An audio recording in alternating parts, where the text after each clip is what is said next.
حضرت امام زرقانی نے یہاں ایک بڑا خوبصورت واقعہ لکھا ہے کہ ایک دن حضور سیر کرتے کرتے مدنی زندگی میں باہر تشریف لے گئے. وہاں ایک قافلے نے پڑاؤ کیا ہوا تھا اور ان کے اونٹ چل رہے تھے. ایک سرخ رنگ کا اونٹ حضور کو پسند آ گیا. قافلے والوں سے پوچھا اس اونٹ کو بیچتے ہو؟ انہوں نے بیچنا تھا یا نہیں بیچنا تھا. حضور نے پوچھا تو کہا ہاں بیچتے ہیں. میرے شیخ کہتے ہیں میں دل ویچا میں جگر ویچا جے پیارا محمد آ جاوے نہیں میں اپنا سارا کر ویچا جے پیارا محمد آ جاوے. انہوں نے بیچنا تھا یا نہیں؟ کہا جی ہم بیچتے ہیں. اچھا کتنے کا بیچتے ہو؟ کہا جی اتنے کا. سودا طے ہو گیا. حضور نے فرمایا کہ میں کوئی تاجرانہ غرض سے تو آیا نہیں تھا کہ میں قیمت ساتھ لے کے آتا. میں تو سیر کرتا ادھر آ نکلا اور تمہارا اونٹ مجھے پسند آ گیا اور میں نے اس کا سودا کر لیا. ایسا کرو کہ اونٹ مجھے دے دو اور میں شہر جا کر کے اپنی اس کی اونٹ کی قیمت تمہیں بیچ دیتا ہوں. انہوں نے کہا میں منظور ہے. حضور نے اونٹ پکڑا اور چل دیے. اور جب حضور جا رہے تھے تو وہ حضور کو دیکھتے رہے اور جب آقا کریم نظروں سے اوجھل ہو گئے تو وہ دلوں پہ ہاتھ رکھ کے کھڑے ہو گئے. تھوڑی دیر کے بعد سکتے سے جب باہر آئے تو ایک دوسرے سے پوچھنے لگے یار یہ شخص جو اونٹ ادھار لے گیا اس کا پتہ پوچھا تھا کسی نے؟ جب کسی کو نقد سودا دیا جائے تو اس کا عطا پتہ پوچھنے کی ضرورت نہیں ہوتی. اور جب کسی کو ادھار دیں تو یا آپ اسے جانتے ہو یا درمیان میں کوئی ضامن ہو یا کوئی چیز گروی رکھی جائے. اور کہا ایک شخص آیا تم نے اس کو اونٹ دے دیا اس کا پتہ بھی نہیں پوچھا. اس نے کوئی درمیان میں ضامن میں نہیں دیا. تم نے کوئی شے بھی گروی نہیں رکھی اس کی. تو یار تم سب کی عقل پہ پردہ آ گیا. اس کا پتہ تو پوچھ لیتے. قیمتی اونٹ لے گیا. ایک بولا یار جب وہ باتیں کرتا تھا منہ سے پھول جھڑتے تھے. اذا تکلم رؤیا کالنور یخرج من بین ثنایا ہو. کہا میں تو اس منظر کو دیکھتا رہ گیا. دوسرا کہنے لگا یار جب وہ جو ہے وہ مسکراتا تھا سامنے والے پہاڑوں پہ عکس پڑتا تھا. اذا ضاحک یتلالأ فی الجدر. تیسرا بولا یار میں تو اس کی آنکھیں ہی دیکھتا رہ گیا. کیا خوب سجن دیاں اکھیاں نے, کیا خوب سجن دیاں اکھیاں نے جویں پل کے سرائیاں رکھیاں نے. تو اجے میرا یار نے ڈٹھا جنوں ویکھ کے چن شرماوے. ادھی راتی دن چڑھ جاوے جیو رخ تو نقاب اٹھاوے. تے جیو نکلے سیر کرن نو سارا گلشن سیس نواوے. اتے دھرتی لف لف جاوے جے ہاتھ پھلاں وچ رکھدا ہاتھ پھلاں تو ود جاوے. نین نشیلے مست رسیلے وچ سونا کجل سہاوے. اکھ اگڑے تے انج پیا جاپے جویں میں خانہ کھل جاوے. توبہ توبہ حسن سجن دا چال نہ چلی جاوے.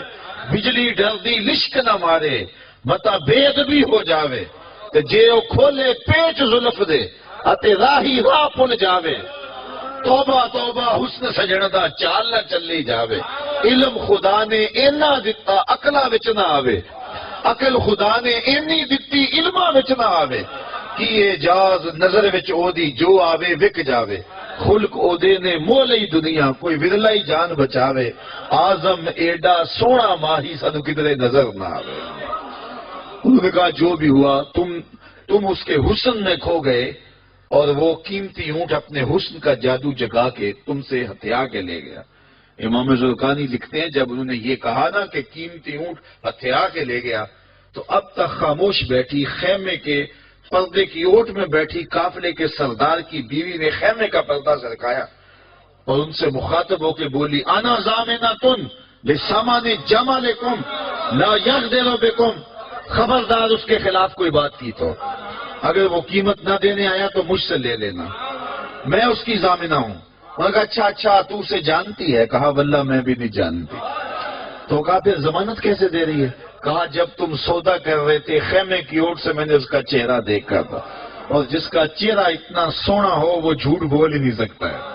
تھوڑی دیر گزری تو حضور کے غلام آ گئے کہ کون ہیں لوگ جن سے ہمارے آقا نے اونٹ خریدا تھا؟ انہوں نے کہا ہم لوگ ہیں. کہا یہ حضور نے کھجوریں تمہاری ضیافت کے لیے بھیجی ہیں اور یہ تمہاری قیمت ہے. انہوں نے کہا قیمت بعد میں دینا, ہم تو خود بک گئے ہیں, ہمیں پہلے بتاؤ وہ پیارا رہتا کہاں ہے. تو کہا یہ نخلستان مدینہ جو سامنے دکھائی دیتا ہے یہی ڈیرے ہیں اس محبوب کے. تو امام زرقانی لکھتے ہیں سارا قبیلہ, اس قبیلے کا نام تھا وفد طارق, وہ سارے کا سارا وفد طارق اٹھا اور مدینہ المنورہ پہنچا اور حضور کے قدموں میں جا کے بیٹھ گیا. تیری تک کے ادامہ میں مرید ہو گئے. تو چہرہ اتنا خوبصورت تھا، اللہ اکبر، دیکھنے والے کہا کرتے ہیں اللہ اللہ، یاد آتا ہے خدا دیکھ کے صورت تیری۔ تو کسی سے اگر پیار اس لیے کیا جاتا ہے کہ وہ سونا بڑا ہے، تو پھر آؤ نا اس سے پیار کیجئے جو اتنا سونا ہے کہ پیر مہر علی بول کے کہنے لگے، مکھ چند بدر شاہ شانی ہے، متھے چمک دی لاٹ نورانی، کالی زلف تے اکھ مستانی ہے، مخمور مد بھریاں۔ اعلیٰ حضرت بریلی سے بول رہے ہیں، ذرا لہجہ دیکھیے کتنا خوبصورت ہے۔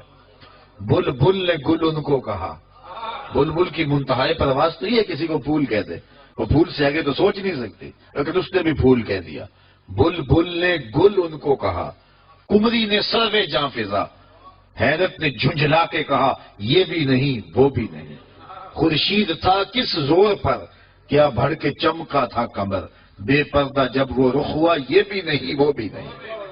وہ حسن دیا اللہ نے اپنے محبوب کو، تو کسی سے اگر اس لیے پیار کیا جائے کہ وہ سونا بڑا ہے، تو مجھے بتاؤ کہ حضور جیسا سونا زمانے میں کوئی ہو سکتا ہے؟ اللہ اکبر، سارے حسن حضور کے قدموں سے پھوٹتے ہیں۔ اور مجھے اتنا اچھا لگتا ہے یہ شعر اعظم چشتی مرحوم کا کہ اس نے پتہ نہیں کہاں بیٹھ کے یہ شعر لکھ دیا کہ سمجھا نہیں ہنوز میرا عشق بے ثبات، سمجھا نہیں ہنوز میرا عشق بے ثبات، تو کائنات حسن ہے یا حسن کائنات، تو کائنات حسن ہے یا حسن کائنات۔ تو اگر کسی سے اس لیے پیار کیا جاتا ہے کہ وہ خوبصورت بہت ہے، تو پھر بتاؤ حضور کے حسن، یاد حضور کے چہرے کا جمال اور رنگ اور شان، تو پھر حضور کا چہرہ ہے نا۔ حضرت میمونہ بنت کردم رضی اللہ تعالیٰ عنہ فرماتی ہیں کہ مجھے حضور کی زیارت کا شوق ہوا تو میں اپنے والد گرامی کے ساتھ حضور کی زیارت کے لیے حجۃ الوداع کے موقع پہ میں حج کے لیے گئی، اور حضور سواری پہ بیٹھے تھے اور میں اپنے والد گرامی کے ساتھ حضور کی قربت حاصل کرنے کے لیے اور حضور کی زیارت کے لیے پہنچی۔ حضور کے چمکتے چہرے پر نظر جم نہ سکتی تھی، اور میرے میں ہمت نہ ہوئی کہ میں حضور کے چہرے کو دیکھ سکوں۔ تو حضور سواری پہ بیٹھے تھے تو میں حضور کے پاؤں کو دیکھنے لگی۔ فرماتی ہیں کہ حضور کے انگوٹھے کے ساتھ والی جو انگلی تھی اس کا قد باقی انگلیوں کی مناسبت سے لمبا تھا۔ فرماتی ہیں ما نسیت فی ما نسیت طولا اصبح، کہتی ہیں کہ آج تک اتنا عرصہ گزر گیا ہے، حضور کی مبارک انگوٹھے کے ساتھ والی انگلی کا حسن ہی میری نگاہوں سے ظاہر نہیں ہوتا۔ یار جس کی انگلی اور جس کے پاؤں کا حسن اتنا ہے، اس کے چہرے کی جمال کی کیفیت کیا ہوگی؟ وہ کسی شاعر نے کہا تھا نا کہ قدموں پہ جبی کو رہنے دو، چہرے کا تصور مشکل ہے۔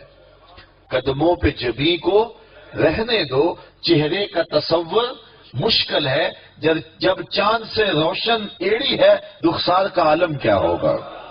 جب چاند سے روشن ایڑی ہے رخسار کا عالم کیا ہوگا؟ تو حضور علیہ السلام کے حسن اور حضور کے جمال کی وجہ سے اگر پیار کیا جائے تو پھر مجھے بتاؤ کہ حضور علیہ السلام سے بڑھ کر کائنات میں حسین کون ہو سکتا ہے، خوبصورت کون ہو سکتا ہے؟ تو اس لیے ہماری محبتیں اور ہماری عقیدتیں حضور کی بارگاہ میں دست بستہ حاضر ہوں۔ اب کسی سے اگر پیار کر لیا جائے تو اس پیار کے تقاضے کیا ہیں؟ بندہ جس سے پیار کرتا ہے اس کا کثرت سے ذکر کرتا ہے، اور یہ محفل میلاد اس عقیدت کا روپ ہے، محبت کے اس تقاضے کی تکمیل ہے۔